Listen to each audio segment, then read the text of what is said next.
இன்னைக்கு Nifty monthly expiry. So பார்த்தீங்கன்னா, என்ன நடந்திருக்கும்? கொஞ்சம் ஹைலி வாலட்டலா இருந்திருக்கும். ஸோ அப்படிதான் இருந்துச்சு. சரி, இன்னைக்கான நமக்கு ஏடிஎம் அட் த மணி வந்து பார்த்தீங்கன்னா, ஏடிஎம் ஸ்ட்ரைக் வந்து 23,950. அதோட ஆவரேஜ் க்ளோஸோட ஆவரேஜ் அப்படிங்கிறது ரூ. 79. அந்த ரூ. 79 ஸ்ட்ராங்கான ஒரு சப்போர்ட்டான ரெசிஸ்டன்ட். அந்த ஜோனில் எந்த ஸ்ட்ரைக்கு தக்க வைக்குதோ அது ஒரு சப்போர்ட்டாகவும் இருக்கலாம், அது ரெசிஸ்டன்ஸாக இருக்கலாம். நீங்கள் ஆப்ஷன் பையராக இருக்கீங்கன்னா, ஸோ சப்போர்ட்டில் நீங்கள் அந்த ரூ. 79 ப்ரைஸை எந்த ஸ்ட்ரைக்கு தக்க வைக்குது அப்படிங்கிற மாதிரி நீங்கள் பார்க்கலாம். இல்லை நீங்கள் ஆப்ஷன் செல்லராக இருந்தாலும் நீங்கள் அப்போ 79 எது அந்த லெவலுக்கு மார்க்கெட் வந்து ரெசிஸ்டன்ஸாக இருக்கோ அதை நீங்கள் ஆப்ஷன் செல்லராக நீங்கள் செல்லிங்கும் ட்ரை பண்ணலாம். ஸோ ரெண்டுமே நீங்கள் பண்ண முடியும். என்ன ஆப்ஷன் பையரை காட்டிலும் ஆப்ஷன் செல்லருக்கு வந்து கூடுதலாக ஒரு அட்வான்டேஜ், மார்க்கெட் எங்கேயும் மூவ் ஆகலைன்னா ப்ரீமியம் டிகே அப்படிங்கிற ஒரு விஷயத்தில் ஸோ வின்னிங் ப்ராபபிலிட்டி கொஞ்சம் அதிகம் ஆப்ஷன் பையரை காட்டிலும் செல்லர்ஸ்க்கு. ஓகே, ஆனால் பையருக்கு மார்க்கெட்டில் ஃபாஸ்ட் ஒரு மூவ் இருக்கணும், கொஞ்சம் ஹைலி வாலட்டலாக இருக்கணும், ப்ரீமியம் மூவ் ஆகணும். ஸோ அந்த மாதிரி இருந்தால் மட்டும்தான் ஆப்ஷன் பையருக்கு வந்து ப்ராபபிலிட்டி அதிகம் இருக்கும், அதாவது வின்னிங் ப்ராபபிலிட்டி இருக்கும். ஓகே, இப்போ நமக்கு 23,950 அட் த மணி. ஸோ அதோட காலோட க்ளோஸ் 87 ரூபா, புட்டோட க்ளோஸ் 71 ரூபா. ரெண்டையும் கூட்டி கிடைக்கிற அந்த ஆவரேஜ் தான் இந்த 79. நமக்கான இந்த 79 அந்த மேஜிக் நம்பர் தான் நமக்கான லைவ் மார்க்கெட்டில் ஒரு சப்போர்ட்டாகவும் ரெசிஸ்டன்ஸ் ஆகவும் நமக்கு இம்பேக்ட் பண்ண போகுது. அது எந்த மாதிரி இடத்துல இருக்கும் அப்படின்னா, நீங்கள் எந்த மாதிரி விஷயங்களெல்லாம் ஃபாலோ பண்ணிக்கோங்க. ப்ரைஸ் ஆக்ஷன் மெத்தடாக இருக்கட்டும், அதை பேஸ் பண்ணி trend lines, support and resistance அந்த மாதிரி நீங்கள் ட்ராப் பண்ணாலும் சரி, இல்லை இண்டிகேட்டரை பேஸ் பண்ணி வேறு ஏதாவது டூலை பேஸ் பண்ணி எந்த மாதிரினாலும் எடுத்துக்கோங்க. நீங்கள் என்ட்ரி அப்படிங்கிறத ஒரு டைரக்ஷனை பிக் பண்ணி, நான் வந்து இந்த இடத்துல வந்து எனக்கு அப்சைடு போகும் அப்படிங்கிற மாதிரி நீங்கள் ஒரு கால் ஆப்ஷனை வாங்க முயற்சி பண்ணுறீங்க. அதாவது அந்த கால் சைடு ஒரு என்ட்ரி வாங்குறதுக்கு ஆர்வப்படுறீங்க. அப்போ அந்த இடத்துல ஜஸ்ட் இந்த அன்னைக்கான at the money average price value என்னவோ அது உண்மையிலேயே அந்த இடத்துல உள்ள ரவுண்ட் நம்பர். அதாவது ரவுண்ட் நம்பருங்கிறது ஒன்றும் இல்லை, ஒவ்வொரு ஸ்ட்ரைக்குக்கும் 50 பாயிண்ட்ஸு கேப்பு. அப்போ அது 23,900 அப்படிங்கிறப்ப 23,850, அடுத்து 800, 750, 700 அப்படியே போகும். 900 950, 24,000, 24,050. ஸோ இந்த மாதிரி ரவுண்ட் நம்பர் பக்கத்தில் இருக்கும். அந்த ஸ்ட்ரைக்கை சூஸ் பண்ணிவிட்டு அந்த ஏடிஎம் ப்ரைஸ் அப்படிங்கிறத அவங்க ஸ்டில் ஹோல்டு பண்ணுறாங்களா, அந்த ப்ரைஸுக்கு கீழே இருக்காங்களா, இல்லை அபோவ் இருக்காங்களா. அப்போ அபோவ் இருந்து இல்லை அந்த ப்ரைஸ்லேயே இருந்தாலே அது ஸ்ட்ராங்கான ஒரு சப்போர்ட்டு. சரியா? அப்போ அதை பிரேக் பண்ணாத வரைக்கும் ஃபர்தராக மார்க்கெட் வந்து டவுன் சைடு வந்து போகாது. அப்போ நீங்கள் எடுக்கக்கூடிய அப்சைடுக்கான ஒரு வியூ அப்படிங்கிறது சரியாக இருக்கும். இதுவே அந்த லெவலை அது பிரேக் பண்ணி ட்ரேட் நடந்துகிட்டு இருக்கு அப்படின்னா, நீங்கள் எடுக்க போகிற என்ட்ரி ப்ராபபிலிட்டி கம்மி, அது ஸ்டாப் லாஸ் அடிக்கிறதுக்கு வாய்ப்பாக இருக்கும். சரியா? இப்போ இன்னைக்கு மார்க்கெட்டில் இந்த 79 அப்படிங்கிற ஏடிஎம் ஆவரேஜ் ப்ரைஸ் வந்து எப்படி ஒவ்வொரு இடத்துலையும் அது இம்பேக்ட் பண்ணுச்சு அப்படிங்கிறத நம்ம ஒவ்வொரு சார்ட்டையாக பார்த்துடலாம். இப்போ மார்க்கெட்டில் இன்றைக்கி ஓப்பன் 24,032 அப்படிங்கிற மாதிரி ஒரு பாசிட்டிவ் ஓப்பன். முந்தின நாளோட க்ளோஸில் இருந்து மார்க்கெட் வந்து ஒரு ஒரு பாசிட்டிவாக ஒரு ஓப்பன் கொடுக்காங்க. ஐக்கு மேலே ஓப்பன் கொடுத்தா தான் அது கேப் அப்பு. சரியா? இதெல்லாம் கேப் அப் கிடையாது, பாசிட்டிவ் ஓப்பன். ஓகே, இப்போ இந்த பாசிட்டிவ் ஓப்பன் கிடைச்சாச்சு. இப்போ இந்த இடத்துல ரவுண்ட் நம்பராக என்ன இருக்குது? 24,000 கீழே இருக்குது.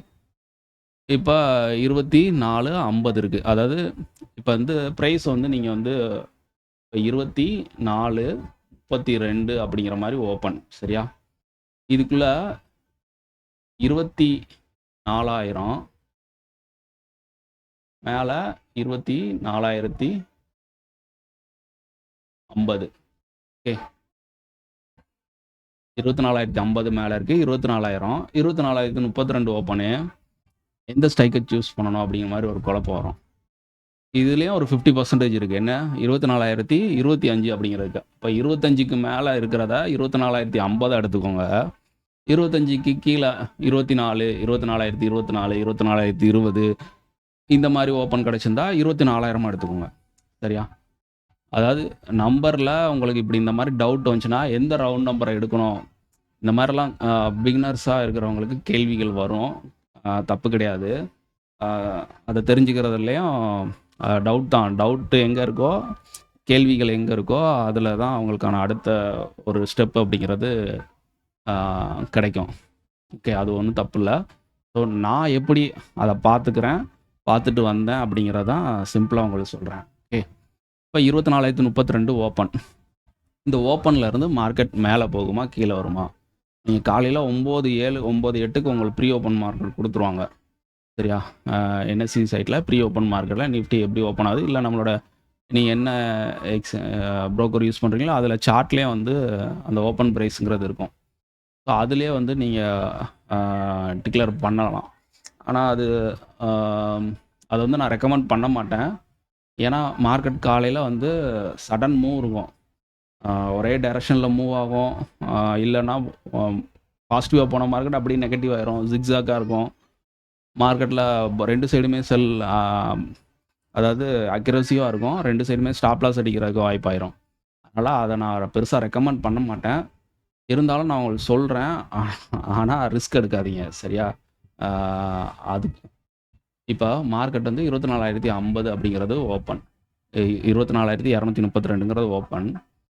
இப்போ நான் வந்து 2 ஸ்ட்ரைக்கும் எடுத்து வைப்போம். 24,050 கால் அண்ட் புட்டை எடுத்து வைப்போம். Okay, 24,050 put option, call option இந்த பக்கம் ரெண்டையுமே எடுத்து வைப்போம். ஏடிஎம் ஆவரேஜ் ப்ரைஸ் என்னது? 79. சரியா? மார்க்கெட் அப்போ 79 ரூபாய்க்கு மேலே இருந்தால் மட்டும்தான் மார்க்கெட்டோட ட்ரெண்டு வந்து அப் சைடு இன்னும் கண்டினியூ ஆகும். அதாவது கால் சைடு ப்ராபபிலிட்டி அதிகம். மார்க்கெட் வந்து அப் சைடு ஓப்பன்லேருந்து ஓப்பனுக்கு மேலே இருக்கிறதுக்கு தகுதி. சரியா? அப்போ இங்கே பாருங்கள், 79 ரூபா ப்ரைஸுக்கு கீழே தான் அவனோட ஓப்பனுங்கிறது இருந்திருக்கு.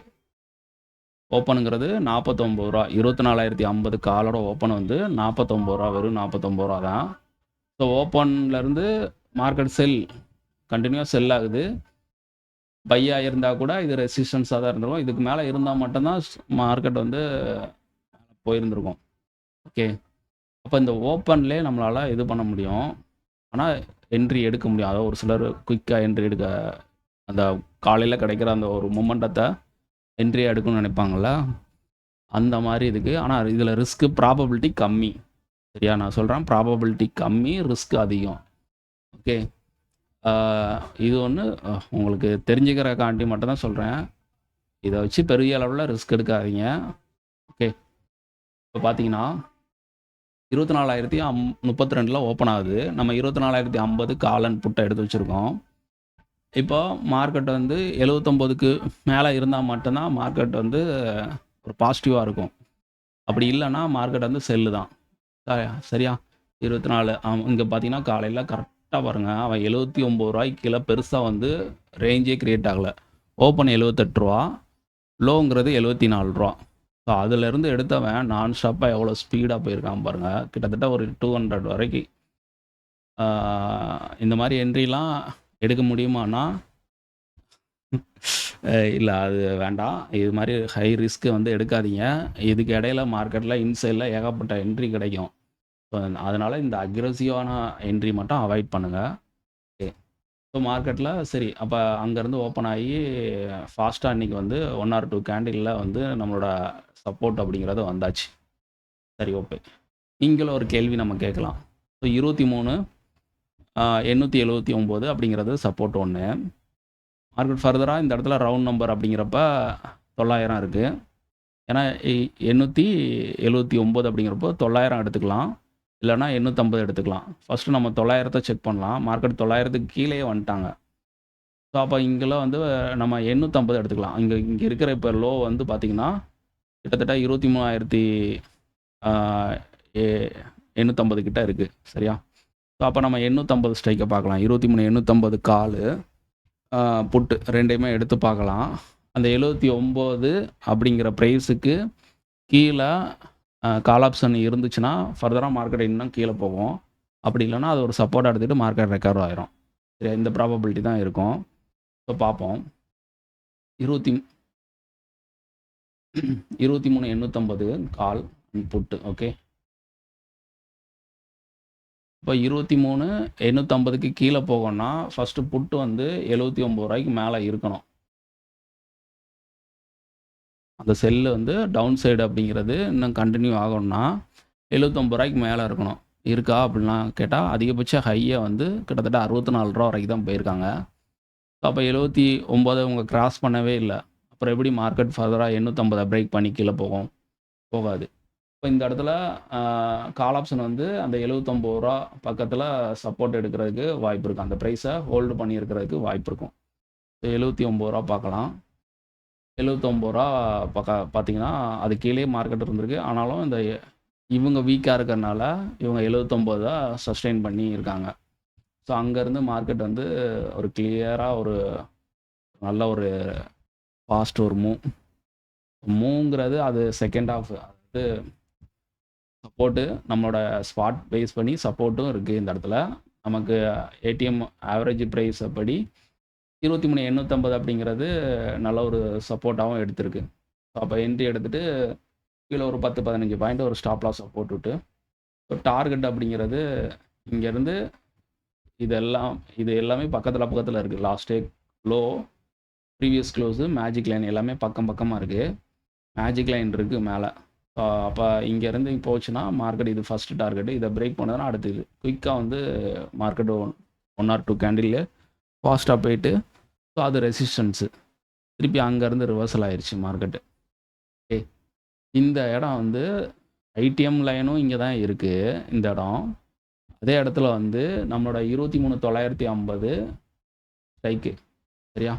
அப்போ மேஜிக் லைனுங்கிறத பற்றி நம்ம டீப்பாக அடுத்த இடையில ஒரு வீடியோவை பற்றி நான் பேசுகிறேன். சிம்பிளாக சொல்லணும்னா நீங்கள் அதாவது பிவோட்டு அந்த டூல் யூஸ் பண்ணியிருந்தீங்கன்னா தெரியும். பிவோட்டுன்னு பின்னு ஒரு சென்டர் பாயிண்ட் வரும். அதே மாதிரி சிபிஆரில் சென்டராக ஒரு லைன் வரும். 3 லைன் வரும். சரியா? அந்த மாதிரி என்னோட கான்செப்டில் இந்த மேஜிக் லைனுங்கிறது ஒரு பார்ட்டு, அதாவது சென்டர் லைன். இதுக்கு மேலே மார்க்கெட் இருக்குது அப்படின்னா அது வந்து ஒரு பாசிட்டிவ் சினாரியோ. மார்க்கெட் வந்து ஒரு செல்லிங், அதாவது பையிங் இருக்கும். அந்த செல்லிங் இருந்தால் கூட அந்த லைன் வந்து ஒரு சப்போர்ட்டாக இருக்கும். இதுவே இதுக்கு கீழே மார்க்கெட் இருக்குன்னா, ஓப்பன் கொடுத்து கீழே இருக்குன்னா திருப்பி மார்க்கெட் ரெக்கவர் ஆனால் இது வந்து பார்த்திங்கன்னா ஒரு ரெசிஸ்டன்ஸாக ஆக்ட் பண்ணும். சரியா? ரெண்டும் இதோட ரோல். அதாவது மார்க்கெட்டோட பார்ட்டிஷன் மாதிரி upside view, downside view அப்படிங்கிற மாதிரி அந்த மேஜிக் லைன் அப்படிங்கிற அந்த ஒரு சென்டர் பாயிண்ட்டு. ஸோ இது வரைக்கும் டார்கெட்டு மார்க்கெட் கரெக்டாக அதுலேருந்து தான் ரிவர்சல் ஆகிருக்கான். ஸோ இங்கேருந்து பார்த்தீங்கன்னா கிட்டத்தட்ட 79லேருந்து ஒரு என்ட்ரி போயிருந்தால் அந்த இது குயிக்காக ஒரு 94 பாயிண்ட்ஸ் அப்படிங்கிற மாதிரி கிடச்சிருக்கு.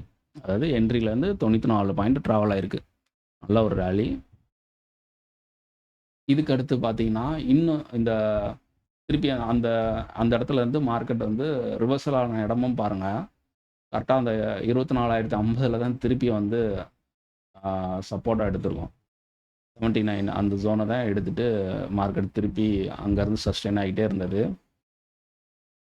திருப்பி எத்தனை வாட்டி அந்த இடத்துல எடுத்துகிட்டு பாருங்க. 24,050 3 வாட்டி, மொத்தம் டோட்டலாக 3 வாட்டி அந்த இடத்துல வந்து எடுத்திருக்கு. அப்போ மார்க்கெட் வந்து ஸ்ட்ராங்கான அது ஒரு ரெசிஸ்டன்ஸாக இருந்திருக்கு. ப்ரீமியத்துக்கு சப்போர்ட்டாக இருந்திருக்கு. ஸ்பாட்டில் வந்து அது ரெசிஸ்டன்ஸாக இருந்திருக்கு. ப்ரீமியத்தில் சப்போர்ட்டாக இருந்திருக்கு 79 rupees அப்படிங்கிறது. இது மட்டும் இல்லாமல் மார்க்கெட்டில் ஃபைனலாக வந்து எங்கே வந்திருக்கு? கீழே இங்கே வரைக்கும் வந்திருக்கு. இந்த இடத்துலேருந்து ஒரு ரெக்கவர் ஆகிருக்கு. இங்கேயும் வந்து அந்த நம்பர் தான். ஸோ பார்ப்போம். 750 கால் பார்த்தீங்கன்னா அந்த 79 தான் கரெக்டாக வந்து சப்போர்ட்டாக எடுத்துகிட்டு மார்க்கெட் ஆகிருக்கும். நம்ம ஃபாலோவர் கூட ஒருத்தர் என்ட்ரி எடுத்திருந்தாரு. 800 எடுத்திருந்திருக்காரு. 100 பாயிண்ட்ஸு வந்து இந்த பிக் மூவ் இருக்குது பார்த்தீங்களா? இந்த கால் சைட்லேருந்து இவ்வளோ பெரிய வால்யூமோட ஒரு கேண்டில் வந்துச்சுல, அந்த கேண்டிலை 800 ஸ்ட்ரைக்கில் வந்து எடுத்திருக்காரு. அதாவது காலில் 800ல் அந்நேரம் அவருக்கு 79ல் கிடச்சிருந்துருக்கு. அதை எடுத்து அந்த வால்யூமோட இருந்த அந்த ப்ராஃபிட்டை புக் பண்ணியிருந்திருக்காரு. 79ல் என்ட்ரி எடுத்துக்காரு. இந்த ரேலி இதுவும் +100 ப்ளஸ்க்கு மேலே ரேலி நல்லா இருக்குது. கரெக்டாக பாருங்கள், என்ட்ரிலேருந்து 113 பாயிண்ட் குயிக்காக. எனக்கு வந்து டெக்ஸ்ட் பண்ணியிருந்தாரு, வாட்ஸ்அப் பண்ணியிருந்தாரு. நான் குரூப்பில் போஸ்ட் பண்ணேன், அப்புறம் ரிமூவ் பண்ணிட்டேன். வேண்டாம், அது இது பப்ளிசிட்டி அப்படிங்கிற மாதிரி ரிமூவ் பண்ணிட்டேன். சரி, ஓகே. இப்போது நிறைய பேர் கேட்குறீங்க, இந்த ஏடிஎம் ஸ்ட்ரைக்கு வந்து நான் எங்கேருந்து பார்க்கணும் அப்படிங்கிற மாதிரி கேட்குறீங்க. என்எஸ்சி வெப்சைட் இது. இதில் பார்த்தீங்கன்னா செட்டில்மெண்ட் வரையும் தான் அந்த க்ளோஸ்ன்னு எம்டியாக இருக்குது பார்த்தீங்களா, இது வந்து ஃபில் ஆகும். செட்டில்மெண்ட் வரையும் இப்போ வந்து எல்டிபி ப்ரைஸ் மட்டும் இருக்கும், லாஸ்ட் ட்ரேடிங் ப்ரைஸு. இது ஃபைனல் கிடையாது. இதில் செட்டில்மெண்ட்டுன்னு மார்க்கெட்டில் வந்து கொடுப்பாங்க, அதுதான் ஃபைனல், அதுதான் க்ளோஸ். அப்போ நமக்கு ஃபஸ்ட்டு அட் த மணி என்னவோ அதோட க்ளோஸ் ப்ரைஸாக ரெண்டையும் கூட்டி ஆவரேஜ் எடுக்கிற ப்ரைஸ் தான் நமக்கான ஏடிஎம் ஸ்ட்ரைக்கோட ப்ரைஸ். சரியா? அது பார்த்தீங்கன்னா என்எஸ்சிலேருந்து ஒரு 7 to 8 மணிக்குள்ள அப்டேட் ஆகும். அது அப்டேட் ஆகியும் நான் வந்து நம்மளோட டெலிகிராம் குரூப்பில் வந்து போஸ்ட் பண்ணுறேன். நம்ம சேனலுக்கு இப்போ தான் ஃபஸ்ட் டைம் வரீங்க அப்படின்னா டெலிகிராம் குரூப் இருக்குது, ஜாயின் பண்ணிக்கோங்க. ஸோ இந்த மேஜிக் நம்பர் எப்படி வந்து லைவ் மார்க்கெட்டில் ஒரு பிகினருக்கு எவ்வளோ தூரம் கை கொடுக்குது அப்படிங்கிறத வித் ப்ரூஃபோடு நான் வந்து சிம்பிளாக எந்தவித இண்டிகேட்டரோ எந்தவித ப்ரைஸ் ஆக்ஷன் மெத்தடோ வேறு பேட்டர்ன்ஸு அந்த மாதிரி எதுவுமே இல்லை. சிம்பிளாக ஒரே ஒரு டெக்னிக்கல் தான், ஆனால் பொறுமை வேணும். ஸோ பேக் ஹேண்டில் நம்மளோட ஸ்பாட்டை நீங்கள் ரீட் பண்ண தெரிஞ்சிருக்கணும். சரியா? ஸ்பாட்டு இது காலையில் நான் வந்து போஸ்ட் பண்ணுவேன் நம்மளோட சேனலில், டெலிகிராம் சேனலில். இல்லை இந்த ஸ்பாட்டுக்கான லெவல் நீங்கள் எப்படி எடுக்கணும் அப்படின்னு தெரிஞ்சுக்கணுன்னா, ஸோ ஆல்ரெடி நம்ம சேனலில் வந்து வீடியோ போட்டிருக்கோம், புதையல் இருக்கும் வரைபடம் அப்படிங்கிற மாதிரி வீடியோ இருக்கும். ஸோ அந்த வீடியோ போய் பார்த்தீங்கன்னா இந்த ஸ்பாட்டுக்கு இந்த லெவல்லாம் எப்படி எடுக்கிறது அப்படிங்கிறத தெளிவாக கொடுத்துருப்பேன். ஸோ அடுத்தடுத்த வீடியோவில் இன்னும் டீப்பாக பார்ப்போம். அது மட்டும் இல்லாமல் நம்மளோட ஏடிஎம் ஐடிஎம் கான்செப்ட் இந்த மாதிரி விஷயங்களையும் பற்றி நான் பேசுகிறேன். அதெல்லாம் எப்படி பார்க்கணும் லைவ் மார்க்கெட்டில் அப்படிங்கிறத பற்றி நான் பேசுகிறேன். So okay, thank you.